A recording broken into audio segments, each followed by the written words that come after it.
What up YouTube, Topaz Yates back for another review, and this one is to that 6ix9ine, day 6ix9ine, and I'm giving this one the red light, you dig? And it's for multiple reasons. One, starting with the music, and two, honestly, I told you guys this before, there comes a point where you have to separate the artist from the music to actually enjoy the music, but 6ix9ine has gone way beyond that, to the point that there's no redeeming this guy. And this is one of the reasons why no matter where he goes, whether it's Minnesota or it's LA or San Antonio, people are out there gunning for him because of these things that he consistently does. So before we even jump into the music, man, let's look at exactly why it's very difficult to actually respect anything that this guy does. Because his name goes by Tekashi 6ix9ine, but his actual name is Daniel Hernandez, which he grew up Mexican. People say that he's Puerto Rican and stuff too. So here's a picture of how he grew up to how he is now. And to be honest with you, when you listen to the lyrics of what he says in all of his songs, how it's N-word this, N-word that, all of you N-words, all of this right here, man, looking at this, it becomes very offensive, don't you think? Not only does it come off as a guy who's exploiting hip-hop in order to get his own financial gains, but two, it comes off as, okay, you realize Mexicans really don't rock with black people all like that.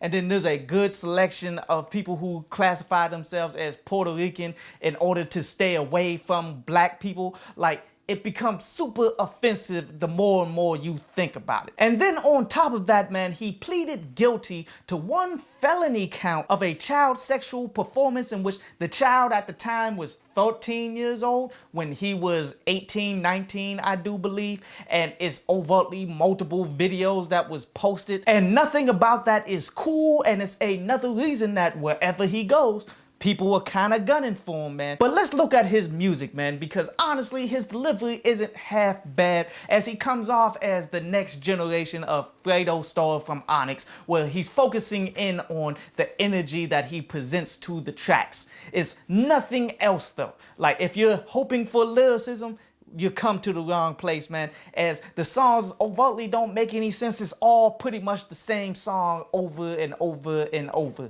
Just a different type of vibe to the energy production. On top of the fact that he just can't make it past 2 minutes and 30 seconds, as this is something that I've said consistently, you did. Like, this generation of musicians, if you want to call them that, there's a reason why they're only making brief songs that barely make it to 2 minutes and 30 seconds, and it's because they're not skilled enough to go beyond that fact.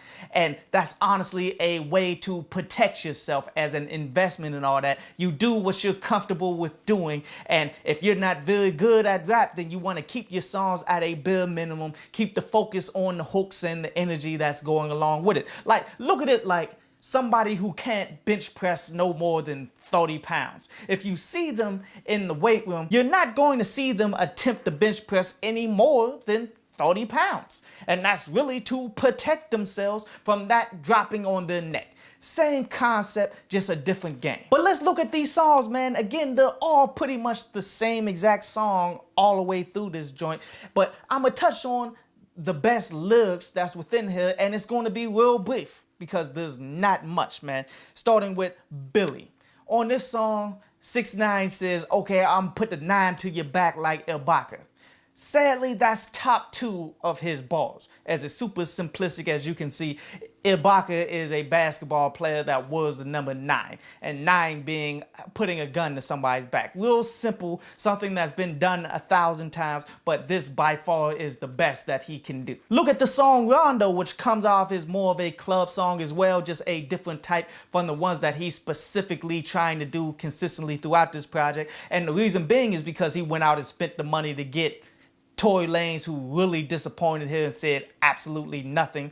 And then had a Young Thug on there who surprised and actually had one good line up on here where he's saying, okay, my diamonds is about 12 colors like a sissy. Where that's a reference to the gay flag, but yet he's talking more colors than what's on the flag, so it kind of ruins the whole thing. But that was easily the best attempt of anything on that song. Kiki was rather intriguing because On that one, him and Fetty Wap just did the whole juvenile flow, and they remained consistent with it through both of the verses, which that added to those, but yet there was nothing really being said there. But considering how bad most of these songs are, man, like, I'll take that. Sadly, it was the song Do We that also had a top 2 bars on there, man, where on that one he's saying that his clips is looking like Mandingo, and which pause. Because I'm sure everybody should know exactly what he's trying to say with this, as he's talking about extendo banana clips, and the fact that he's thinking like this to create a punchline makes it all the more weird. And the fact that this was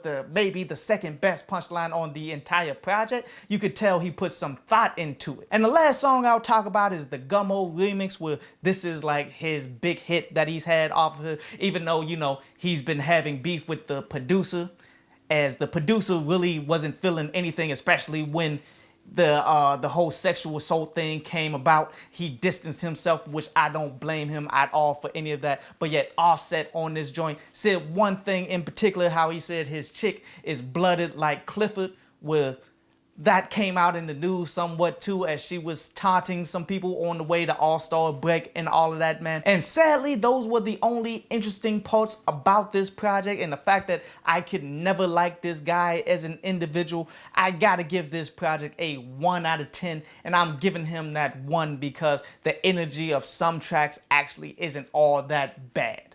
But really, this is one you should skip past, and honestly, don't rock with this guy, point blank, period. I hope you enjoyed the show. You can follow me at Twitter up there, and you can go to downloadpass.com, that's down there, to read today's article.